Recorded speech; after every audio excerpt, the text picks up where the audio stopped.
लोकसभा में वक्फ संशोधन बिल पर चर्चा जारी है। सत्ता पक्ष और विपक्ष के सांसदों के बीच बहस हो रही है। बिल को लेकर पार्टियां अपना अपना पक्ष भी रख रही हैं। वहीं जैसा कि पहले से ही क्लियर था, बीजेपी की सहयोगी तेलुगु देशम पार्टी और जनता दल यूनाइटेड ने भी वक्फ संशोधन बिल का समर्थन किया। आंध्र प्रदेश से टीडीपी सांसद कृष्ण प्रसाद ने कहा, इस विधेयक को आकार देने में टीडीपी की भूमिका मुस्लिम और अल्पसंख्यक कल्याण के प्रति हमारी प्रतिबद्धता को दिखाता है। हमारी पार्टी के गठन के बाद से अल्पसंख्यकों का कल्याण सुनिश्चित करना हमारा सर्वोच्च प्राथमिकता रही है।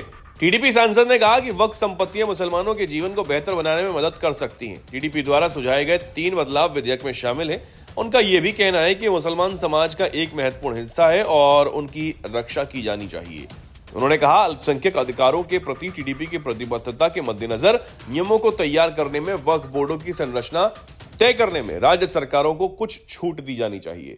वहीं जेडीयू के सांसद और केंद्रीय मंत्री राजीव रंजन उर्फ ललन सिंह ने कहा, वक्फ संशोधन विधेयक को लेकर शुरू से ही ऐसा माहौल बनाने की कोशिश की गई है।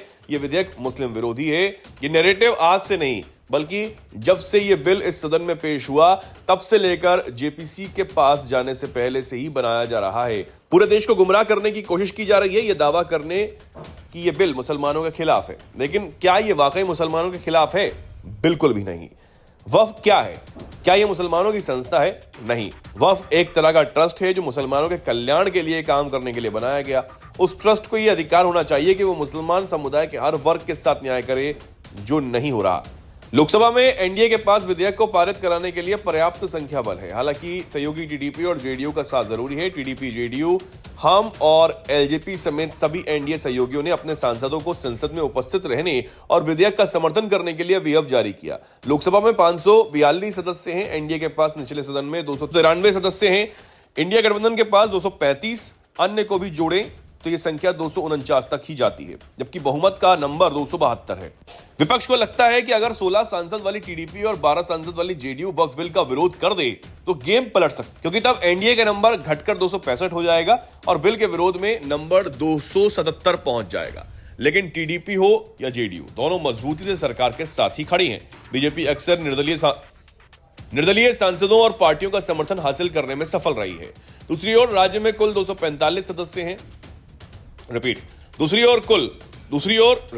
दूसरी ओर राज्यसभा में कुल 245 सदस्य हैं। एनडीए के पास 125 सांसद हैं, 9 सीटें खाली हैं। ऐसे में एनडीए को विधेयक पारित कराने के लिए 118 सांसदों के समर्थन की जरूरत है।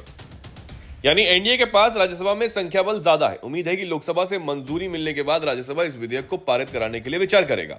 सूत्रों ने बताया कि बीजेपी के कुछ सहयोगी दल विधेयक में बदलाव की मांग कर रहे हैं। बीजेपी के एक सहयोगी दल के नेता ने उम्मीद जताई कि उनके सुझावों को ध्यान में रखा जाएगा। विधेयक की जांच करने वाली संसद की संयुक्त समिति ने कुछ चिंताओं का समाधान भी किया। हालांकि उन्होंने इस बात पर जोर दिया कि एनडीए इस मुद्दे पर एकजुट रहेगा।